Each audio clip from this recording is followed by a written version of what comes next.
आपको हर्ट करेगा आगे जाके। इवन कि आप मजबूर हो जाओगे, या तो आप इसको ठीक से सीखना शुरू कर दोगे, या तो आप इसे छोड़ दोगे।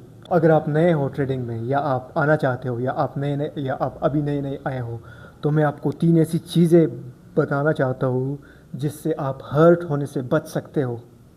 एज अ बिगनर आपकी ये माइंडसेट होती है, अगर आप अभी भी आए हो मार्केट में, आपकी ये माइंडसेट होती है कि आप जो है ना, आपकी सबसे फर्स्ट प्रायोरिटी ये होती है कि आप मनी को चेस करते होते हो। हमेशा पैसे को ही आप मार्केट से निकालने की कोशिश करते हो। ठीक है, ये बहुत ही बुरी तरह आपको हर्ट करेगा आगे जाके। इवन कि आप मजबूर हो जाओगे, या तो आप इसको ठीक से सीखना शुरू कर दोगे, या तो आप इसे छोड़ दोगे। ठीक है, नहीं तो ऐसा बिल्कुल नहीं चलने वाला। ठीक है, अब जो अभी तक जो भी हुआ, प्रॉफिट हुआ, लॉस हुआ, इसे स्टॉप कर दो।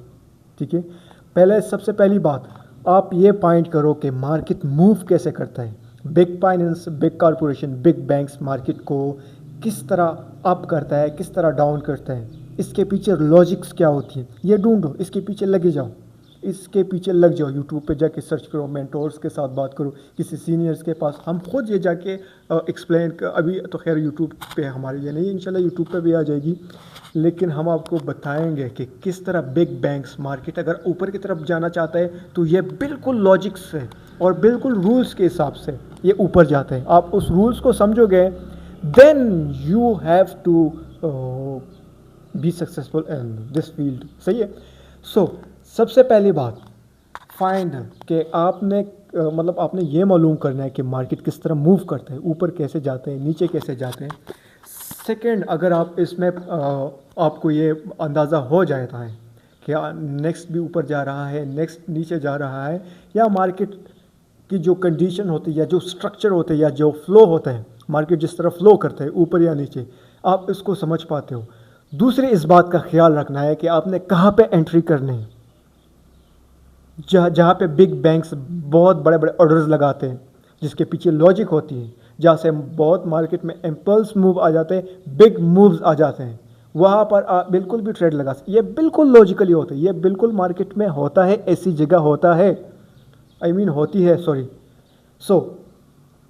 तीसरी बात, कहाँ पे आपने ट्रेड से निकलना है, टेक प्रॉफिट लेके या स्टॉप लॉस लेके। दोनों एक ऐसी चीज़ें हैं जिससे आप ट्रेड से निकल जाते हो। सॉरी, अभी मैं आपको ट्रेड मैनेजमेंट की बिल्कुल भी कोई बात नहीं बताना चाहता। सबसे पहले 3 चीज़ों का एज अ बिगनर आपने ख्याल रखना है। मार्केट को समझना है, किस तरह ये ऊपर जाता है, किस तरह नीचे जाते हैं। नंबर सेकेंड, कहाँ पे आपने एंट्री करना है, इस पर भी फोकस करना है। ये आपको 1 मंथ में मिल जाए, 2 मंथ में मिल जाए, 3 मंथ में मिल जाए, लेकिन जब तक आपको ये पता नहीं चलता कि आपने कहाँ पे एंट्री करना है, कहाँ पे नहीं, then you have to loss नहीं करनी। ठीक है। तीसरी बात, आपने निकलना कहाँ से है। इसके बाद आप पीएचडी करोगे ट्रेडिंग में। ठीक है। फॉर एग्जांपल में पावर सिस्टम के रूल्स के हिसाब से होता है हमारे 1x 2x 3x, ये पहले हम डिसाइड करते हैं कौन सा ट्रेड करते हैं, स्काल्प करते हैं, डे ट्रेड करते हैं। बट समझो अगर 2x में हमें एक फ्रेश प्रेम मिल गया, वो हमारा PNU वाला प्रेम था, तो उसमें हम पावर कैंडल ढूंढते हैं। पावर कैंडल बहुत इजी हमें मिल जाते हैं। पावर कैंडल में हम एंटर कर लेते हैं, और कम से कम हेल्थी ट्रेड जो 80-90% एक्यूरेसी के साथ, हमें हेल्थी ट्रेड का सबसे पहले जो एक ऐसी कैंडल होती है जिसमें हम एंटर करते हैं बाय पोजीशन के लिए, क्योंकि PNU होता है, PNU में हम बाय पोजीशन के लिए। अब ये चीज़ें आपकी समझ में नहीं आएगी, आप जाके ICT सीखो, उसमें आपको बहुत सी चीज़ें मिल जाएगी। ठीक है। नहीं तो इंशाल्लाह हम इस चीज़ को अपलोड भी करेंगे। थोड़ा सा मेरा खुद की पर्सनल चीज़ें की वजह से मुझे टाइम का काफ़ी ज़्यादा इशू बना हुआ है। ठीक है। That's it. एंट्री कहाँ करनी है, निकलना कहाँ है, 2 चीज़ें यही, और मार्केट किस तरह मूव करते हैं, यही सब ये आप सीखोगे। उसके बाद आप PhD करना सीख जाओगे। आप उसके बाद स्ट्रेटजी समझ पाओगे कि किस तरह स्ट्रेटजी बनती है।